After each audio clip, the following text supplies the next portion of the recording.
Assalamualaikum warahmatullahi wabarakatuh. Hai teman-teman semuanya. Gimana kabar kalian? Semoga dalam keadaan sehat walafiat ya. Kali ini aku ingin memberikan kabar gembira atau informasi ini pasti udah teman-teman tunggu sejak lama ya.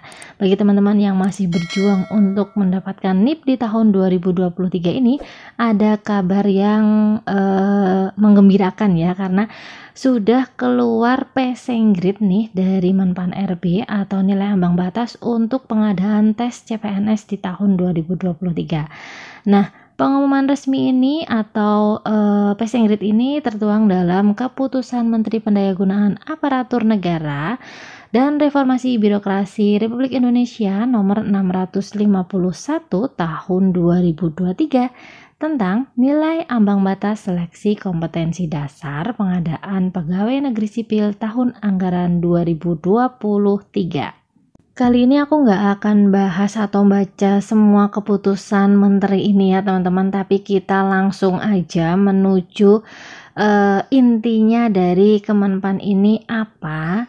Nah, kita langsung aja ke memutuskan ya teman-teman. Menetapkan Keputusan Menteri Pendayagunaan Aparatur Negara dan Reformasi Birokrasi tentang nilai ambang batas seleksi kompetensi dasar pengadaan PNS tahun 2023. Yang pertama, seleksi kompetensi dasar atau SKD pengadaan pegawai negeri sipil tahun anggaran 2023 meliputi 3 tes nih teman-teman. Yang pertama ada tes wawasan kebangsaan atau TWK. Kedua, ada tes intelijensia umum atau TIU, dan 3, tes karakteristik pribadi atau TKP. Jadi setiap tahun-tahun sebelumnya memang seleksi kompetensi dasar ini atau SKD ini tesnya ada 3 ya teman-teman, TWK, TIU, dan TKP.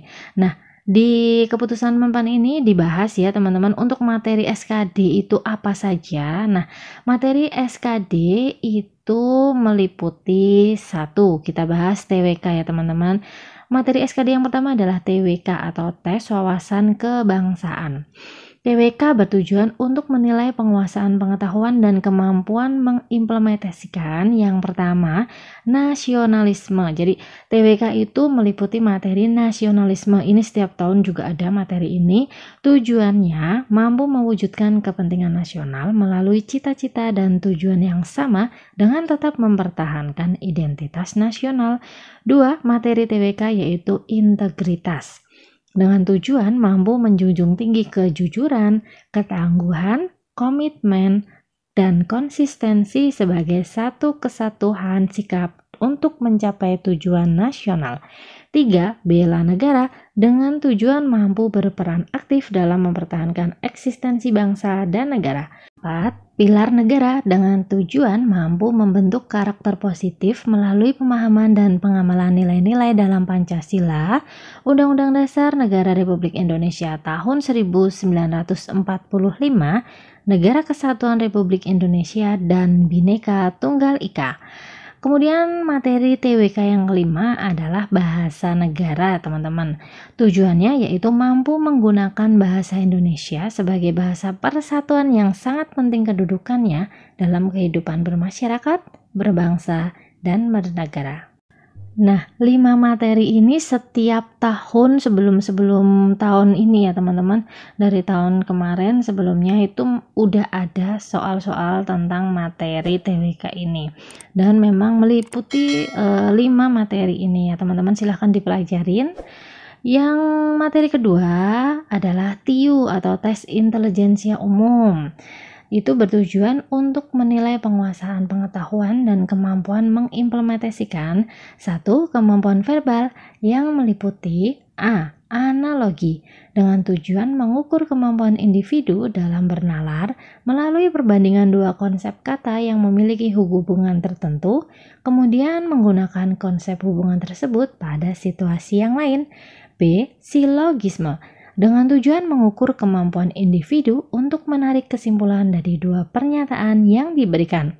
Dan yang ketiga, analitis, dengan tujuan mengukur kemampuan individu untuk menganalisis informasi yang diberikan dan menarik kesimpulan. Nah, jadi TIU itu ada yang namanya materi, yang pertama kemampuan verbal, yang kedua adalah kemampuan numerik ya teman-teman. Meliputi apa saja kalau kemampuan numerik? Yang pertama adalah berhitung dengan tujuan mengukur kemampuan hitung sederhana.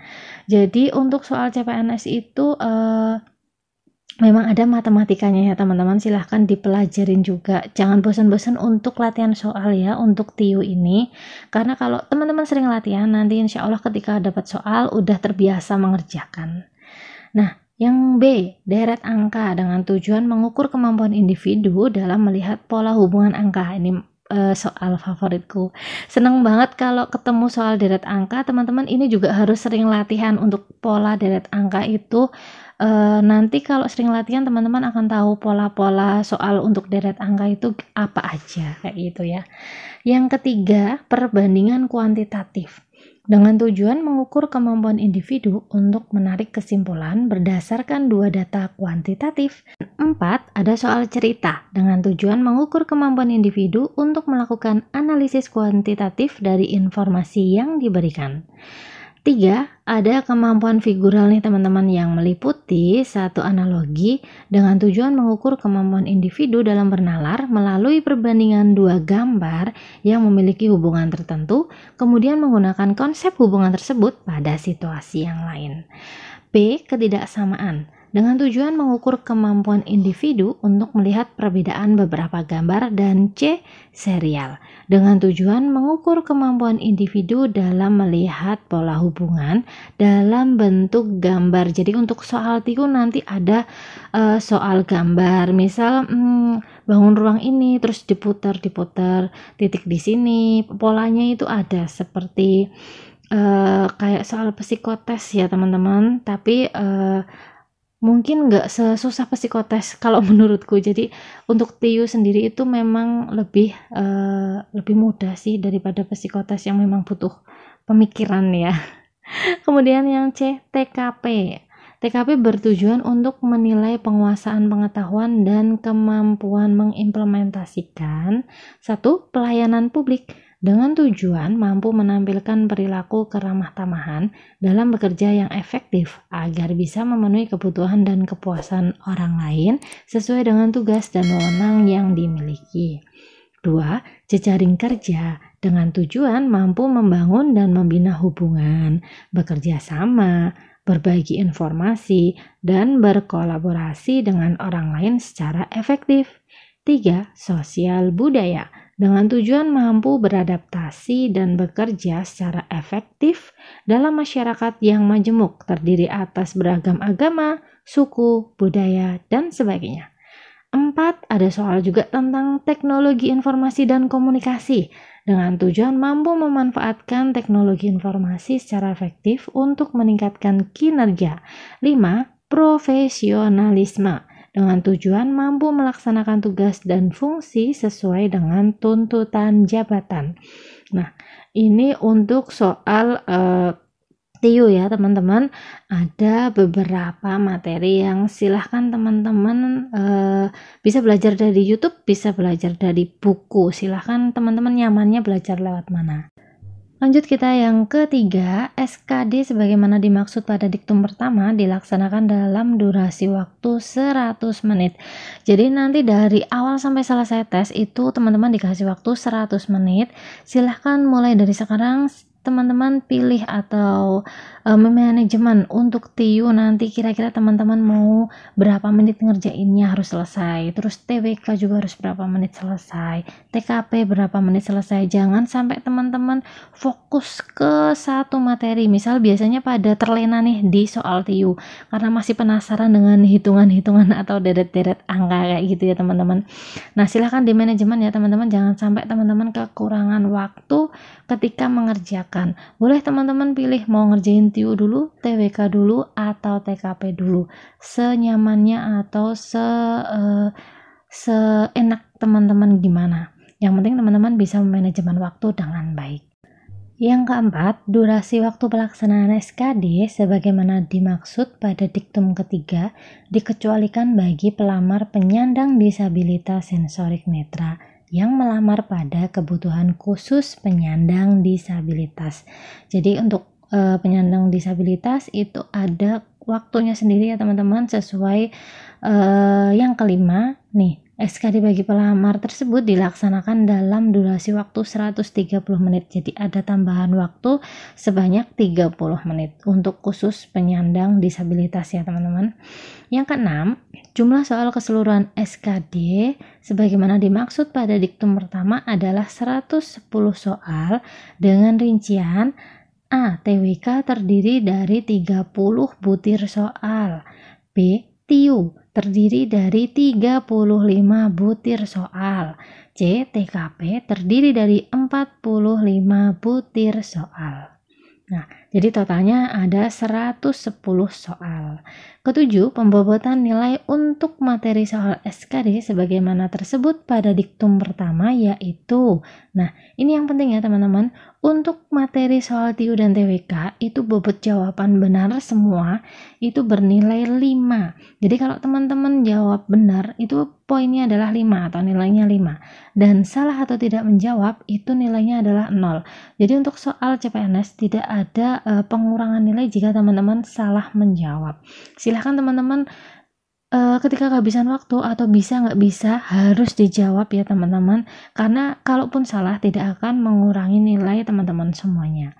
B. Untuk materi soal TKP, bobot jawaban benar bernilai paling rendah 1 dan nilai paling tinggi 5 serta tidak menjawab bernilai 0. Jadi kalau TKP itu nilainya ada grade-nya teman-teman. Dari nilai yang paling tinggi itu poinnya 5, nilai yang paling rendah poinnya adalah 1. Jadi grade-nya dari 1 sampai 5. Kalau jawaban teman-teman yang terbaik berarti poinnya nanti adalah 5. Ke-8. Nilai kumulatif paling tinggi untuk SKD sebagaimana dimaksud pada diktum pertama adalah 550. Nah, ini jika teman-teman benar semua dari 110 soal itu berarti nilai total teman-teman adalah 550 ya. Dengan rincian 150 untuk TWK, 175 untuk TIU dan 225 untuk TKP. Ke-9, nilai SKD yang diperoleh oleh peserta seleksi pengadaan PNS tahun anggaran 2023 berlaku sampai dengan seleksi pengadaan PNS 1 tahun periode berikutnya atau 1 periode berikutnya. Nah, ke-10, dalam hal peserta seleksi pengadaan PNS mengikuti seleksi pada periode berikutnya, maka nilai SKD pada periode sebelumnya dinyatakan tidak berlaku. Lanjut yang ke-11, nilai ambang batas SKD adalah nilai minimal yang harus dipenuhi oleh setiap peserta seleksi. Jadi setiap peserta CPNS harus memenuhi nilai ambang batas ya teman-teman untuk ikut ke tes selanjutnya atau tes SKB. Itu ada passing grade atau yang biasa disebut nilai ambang batas SKD. Ke-12, penetapan nilai ambang batas sebagaimana dimaksud pada diktum ke-11 yaitu A. 65 untuk TWK. Nih yang teman-teman perlu perhatikan adalah nilai ambang batas. Kalau teman-teman pengen lanjut ke tahap berikutnya, untuk TWK itu minimal 65 ya teman-teman. Untuk TIU minimal nilainya adalah 80 dan untuk TKP nilai minimalnya adalah 166. Nah, diusahakan teman-teman nilainya memenuhi di atas ambang batas. Jadi meskipun nilai kalian tinggi tapi ada yang tidak lolos passing grade, nah itu nanti ada ketentuannya sendiri. Kita bahas satu persatu. Ke-13, ketentuan sebagaimana dimaksud pada diktum ke-12 dikecualikan. Nah, ini dikecualikan ya teman-teman bagi peserta yang mendaftar pada penetapan kebutuhan khusus. Yang pertama, putra atau putri lulusan terbaik berpredikat dengan pujian atau kumlot. B. Diaspora. C. Penyandang disabilitas dan D. Putra-putri wilayah Papua. Jadi ini ada pengecualian ya teman-teman. Kita bahas lebih lanjut. Ke-14, penetapan nilai ambang batas bagi peserta yang mendaftar pada penetapan kebutuhan khusus putra-putri lulusan terbaik berpredikat dengan pujian atau kumlot sebagaimana dimaksud pada diktum ke-13 yaitu A. Nilai kumulatif SKD paling rendah 311. B. Nilai TIU paling rendah 85. Jadi untuk teman-teman yang mendaftar dengan formasi kumlot, dengan syarat kumlot, itu teman-teman yang penting nilai total dari TWK, TIU, TKP itu 311, tapi ada nilai minimal yang tidak boleh teman-teman lewatkan, yaitu nilai TIU-nya itu harus paling rendah 85. Untuk yang lain bebas teman-teman, yang penting nilai akumulasi semuanya adalah 311 dengan nilai TIU paling rendah harus 85. Kalau di bawah 85 teman-teman berarti nggak lolos ke tahap selanjutnya, kayak gitu ya. Kita lanjut ke 15, penetapan nilai ambang batas bagi peserta yang mendaftar pada penetapan kebutuhan khusus diaspora nih, yaitu A. Nilai kumulatif SKD paling rendah 311, B. Nilai TIU paling rendah 85. Jadi sama dengan teman-teman yang mendaftar formasi dengan kumlot atau dengan pujian, diaspora juga sama ya teman-teman, syaratnya seperti itu. Nah ini ke-16, penetapan nilai ambang batas bagi peserta yang mendaftar pada penetapan kebutuhan khusus penyandang disabilitas. Jadi kalau untuk penyandang disabilitas itu ada pengecualian ya teman-teman, dibedakan dengan yang kumlot dan diaspora tadi. Kalau untuk penyandang disabilitas itu nilai kumulatif SKD paling rendah itu di bawahnya kumlot dan diaspora, yaitu 286 dan nilai TIU paling rendah 60. Nah, jadi untuk penyandang disabilitas itu memiliki atau memperoleh kebijakan sendiri dari pemerintah. Ke-17 kita lihat penetapan nilai ambang batas bagi peserta yang mendaftar pada penetapan kebutuhan khusus putra-putri wilayah Papua. Ini juga sama ya teman-teman, memiliki pengecualian. Yang pertama, nilai kumulatif SKD paling rendah 286 dan nilai TIU paling rendah 60, sama dengan dari penyandang disabilitas tadi ya teman-teman. Ke-18, keputusan ini mulai berlaku sejak tanggal ditetapkan dan apabila di kemudian hari terdapat kekeliruan akan diubah sebagaimana mestinya. Ditetapkan di Jakarta pada tanggal 13 September 2023. Ya, jadi baru kemarin ya teman-teman, oleh Menteri Pendayagunaan Aparatur Negara dan Reformasi Birokrasi Republik Indonesia. Oke teman-teman semuanya, alhamdulillah kita semua sekarang sudah tahu ya untuk nilai ambang batas atau passing grade tes CPNS tahun 2023 ini berapa, dan siapin diri teman-teman semuanya untuk memilih formasi terus instansi jabatan yang ingin teman-teman lamar di tahun 2023 ini. Bentar lagi kan akan dibuka ya. Nah, silahkan teman-teman sering-sering latihan soal, sering-sering baca materi. Jadi ketika dapat soal teman-teman udah nggak kaget. Jadi di otak teman-teman semuanya udah terbiasa melihat soal-soal CPNS seperti itu. Terima kasih udah melihat video aku sampai selesai dan semoga video ini bermanfaat untuk teman-teman semuanya. Oh ya, yang belum subscribe dari tadi silahkan klik dulu tombol subscribe-nya supaya aku makin semangat nih bikin konten untuk teman-teman semuanya. Sampai jumpa lagi di video selanjutnya. Assalamualaikum warahmatullahi wabarakatuh. See you.